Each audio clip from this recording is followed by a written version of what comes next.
이 시간 우리에게 주신 하나님 말씀은 구약성경 1303쪽에 있는 하박국서 2장 9절부터 14절까지 말씀입니다. 하박국서 2장 9절에서 14절의 말씀입니다. 이 말씀을 제가 한 절, 여러분이 한 절 교독하겠습니다. 재앙을 피하기 위하여 높은 데에 깃들이려 하며 자기 집을 위하여 부당한 이익을 취하는 자에게 화 있을진저.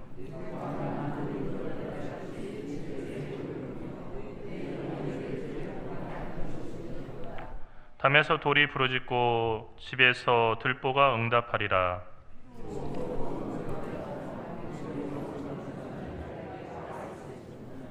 민족들이 불탈 것으로 수고하는 것과 나라들이 헛된 일로 피곤하게 되는 것이 만군의 여호와께로 말미암음이 아니냐.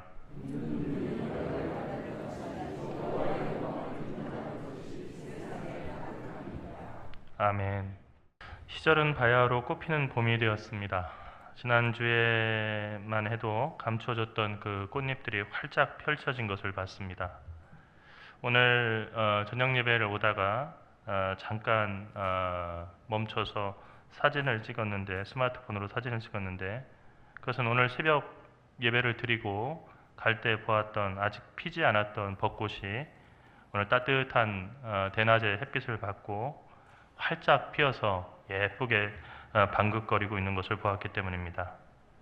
해마다 봄이 되면 꽃이 피는 건데 뭐 그렇게 유난인가 하는 분도 계시겠지만, 꽃 한 송이를 피우기 위해서 나무가 견뎠던 그 수많은 추운 겨울밤을 생각해 본다고 한다면 우리는 감격하고 또 감격하지 않을 수가 없습니다. 종교를 막론하고 그 영성이 깊은 분들의 한 가지 공통점이 있다고 한다면, 보통 사람이 대충 보고 지나가는 것에서 깊은 감동과 지혜를 얻는다는 것입니다. 세상에서 가장 평범한 것 속에 우주에서 가장 놀라운 신비가 숨어 있기 때문입니다. 예수님은 오늘 피었다가 지는 들꽃 속에서 하나님의 사랑을 발견하고 놀라셨습니다. 우리도 그래야겠습니다. 봄의 풍경 한 구석을 장식한 꽃도 며칠 지나지 않아서 이제 다 지게 될 것입니다. 깔끔한 아이보리색 정장을 입은 여인네 같은 꽃, 그 목련화가 질 때는 갈변에서 초라해지지만 그것도 삶의 한 과정입니다. 자연 속의 모든 생명은 이렇게 피었다가 다 지게 됩니다. 우리는 모두 자연의 일부입니다. 우리도 피었다가 지게 되는 것입니다. 그리고 우리가 진 그 자리에 다른 사람이 다시 꽃으로 피어나는 것이 이 생의 수레바퀴입니다. 이것을 생각한다고 한다면 꽃이 피는 날에는 겸손해야 하고 꽃이 지는 날에는 감사해야 할 것입니다. 우리는 자연의 일부로 살 뿐 우리가 자연 그 자체는 아닙니다. 모든 자연이 우리 각자를 위해서 존재하는 배경이 아니라는 사실을 기억해야 합니다. 흔히 왕자병, 공주병이라고 얘기하는 그런 병에 걸린 사람들은 바로 이 점을 착각하는 것이죠. 왕자병, 공주병은 한마디로 1인칭 이기주의입니다. 이 이기주의는 세상 모든 사람들이 다 나의 이익만을 위해서 행동해야 하고 나를 찬미하고 그리고 나를 인정해야 된다라고 하는 원칙을 세우고 살아가는 사람입니다. 이것은 우리가 흔히 생각해도 매우 불가능한 원칙입니다. 당연히 이런 원칙을 가진 사람, 이런 생각을 하면서 살아가는 이기주의자는 현실 사회에서 사람 구실을 하면서 살기가 매우 어렵습니다. 우리는 다른 사람을 위해서 살 때에만 자신도 행복하게 잘 살 수 있습니다. 하나님이 왜 우리가 우리 자신의 얼굴을 바라보지 못하고 우리 눈을 가지고 다른 사람들과 나 외에 다른 세계의 피조물들만을 볼 수 있게 만드셨는지를 가만히 생각해 볼 일입니다. 하나님께서는 우리가 다른 사람들을 바라보고 다른 사람들의 행복을 위해서 살아갈 때 우리도 행복하게 되도록 그렇게 만들어 주셨습니다. 그런데 오늘 우리가 살아가는 이 세상에는 극단적인 이기주의가 판을 칩니다. 국제사회도 마찬가지입니다. 내일 발표될 미국의 새로운 상호관세 선언의 본질은 미국만 잘 살면 다른 나라야 다 죽든 말든 상관없다라고 하는 극단적인 1인칭 이기주의입니다. 1인칭 이기주의에서 선악의 구분법은 매우 단순합니다. 나에게 이익이 되면 선이고 나에게 이익이 되지 않으면 다 악이 되는 것입니다. 한때는 북한의 핵개발에 반대했다가 이제는 미국의 위협만 되지 않는다고 한다면, 미국의 친구만 된다고 한다면 동맹국이자 북한의 주변 국가이고 또 북한과 싸우고 있는 대한민국과 일본의 위협이 된다 하더라도 북한의 핵 보유를 인정하겠다고 하는 생각은 결국 자기만 생각하는 극단적인 이기주의입니다.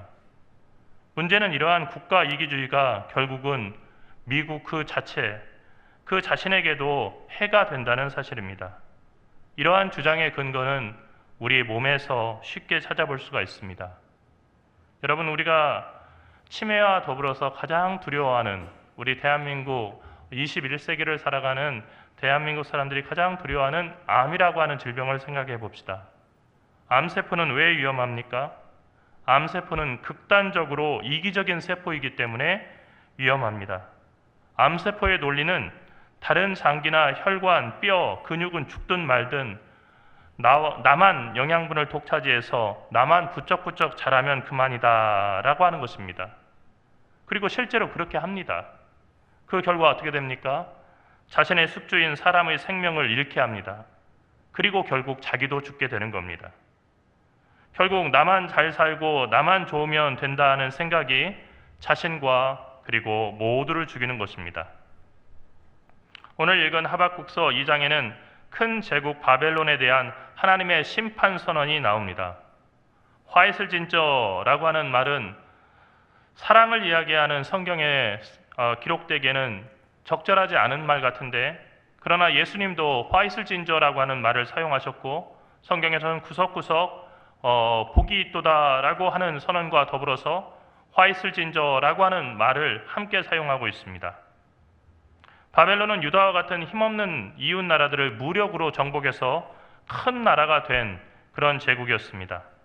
그들은 무엇이든지 빨아들이는 블랙홀과 같았고, 그래서 고대 근동 지역에 있는 거의 모든 나라를 다 흡수해버렸습니다. 바벨론은 자기 소유가 아닌 것을 모아서 부자가 된 나라였습니다. 그런데 이 바벨론이 부자가 되면 될수록 다른 이웃 나라들이 당하는 고통은 더욱더 커졌습니다.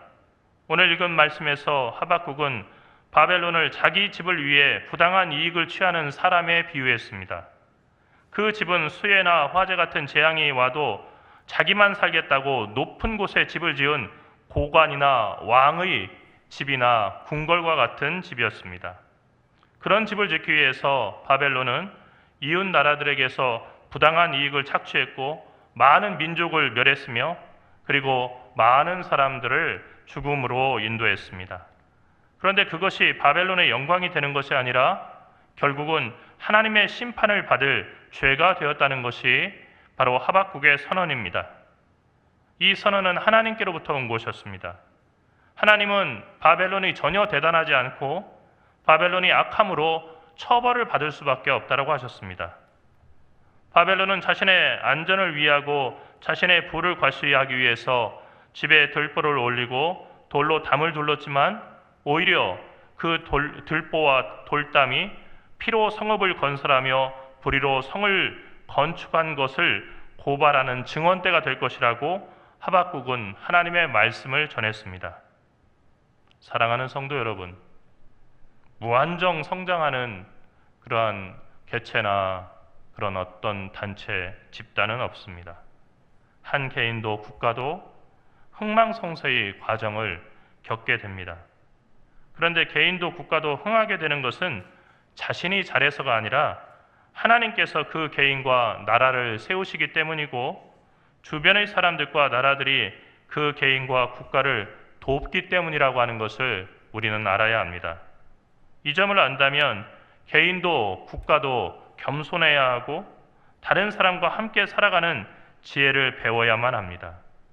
한 개인이나 국가가 자기 자랑이나 이기주의에 빠졌다는 것은 배은망덕하다는 대표적인 증거이고 얼마지 않아서 하나님의 심판, 화이슬진저라고 하는 하나님의 심판의 선언을 받을 것이라고 하는 엄중한 징표입니다. 그러니까 개인이나 국가가 배은망덕하고 자기를 과시하면서 살아간다 하면은 이 사람 얼마 남지 않았구나, 이 나라 얼마 남지 않았구나 생각하면은 정확합니다. 사도 바울은 예수님을 만나기 전에 철저하게 율법을 지키는 사람이었습니다. 또한 그런 자신에 대해 대단한 자부심을 가진 사람이었습니다. 어느 정도 자부심이 있는가 하면 율법을 어기는 사람들,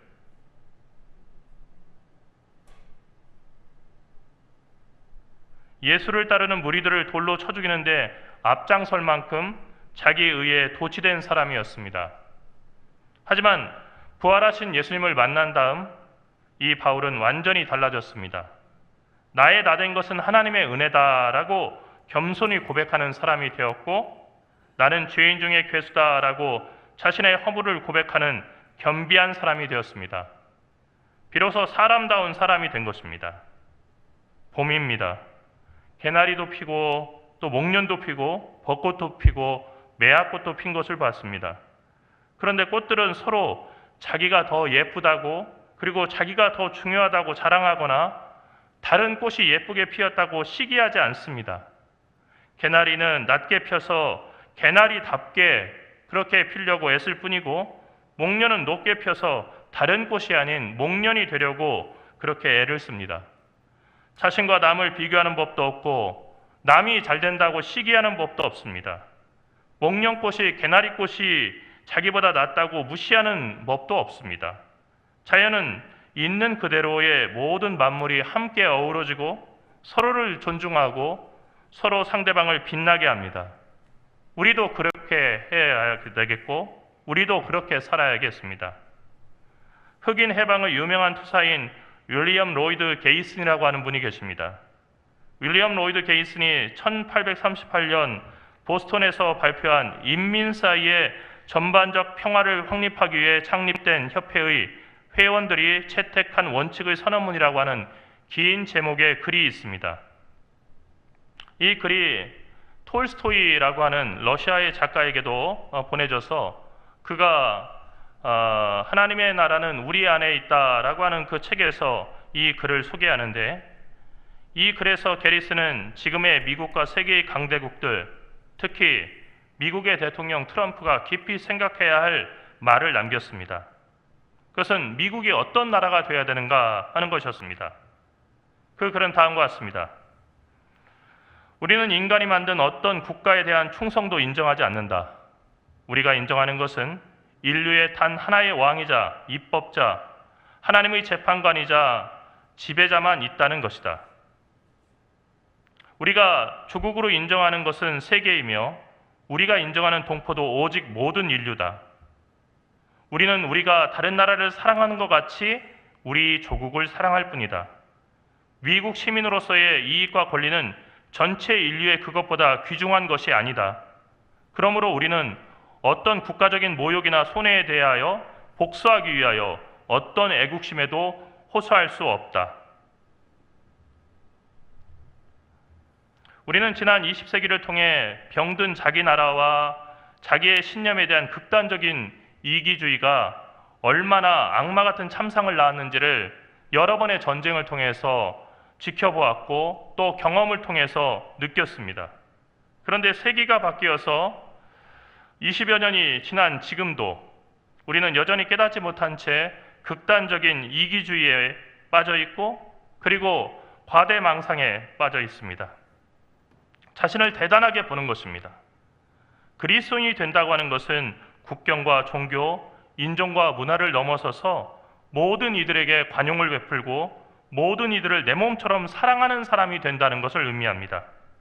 어떤 사람이 믿음이 좋은 그리스도인이냐면 다른 사람에게 관용과 사랑을 나타내는 사람이 진정으로 믿음이 좋은 사람입니다.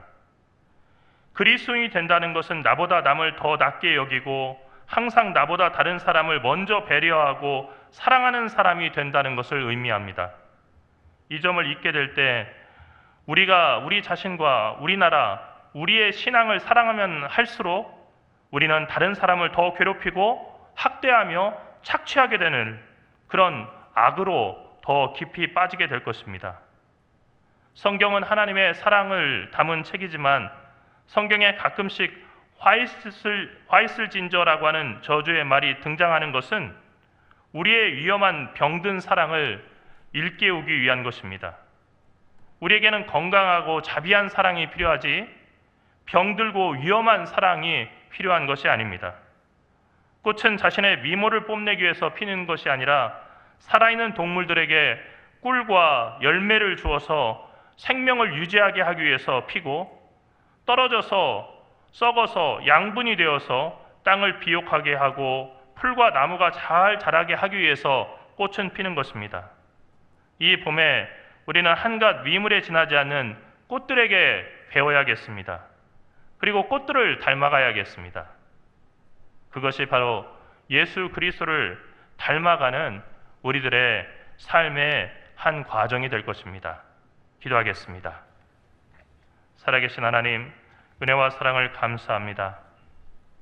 모두가 자기만을 생각하는 이 이기적인 세상 속에서 십자가를 바라보며 십자가를 지고 다른 이웃들을 생각하고 그 이웃들을 위해서 희생한다는 것, 이것은 너무나 어리석고 그리고 너무나 보잘것 없어 보이기에 우리는 예수님을 믿는다 하면서도 여전히 세상의 삶의 원칙과 약육 강식의 법칙을 우리의 삶의 하나의 원칙으로 삼아 주님으로부터 멀어지고 주님의 십자가와는 전혀 동떨어진 길을 가고 있으니 주님, 어리석은 저희들을 불쌍히 여겨 주시옵시고 저희가 돌이켜 다시 사랑하고 존중하며 베푸는 그리스도를 닮은 사람들 되게 인도하여 주시옵소서.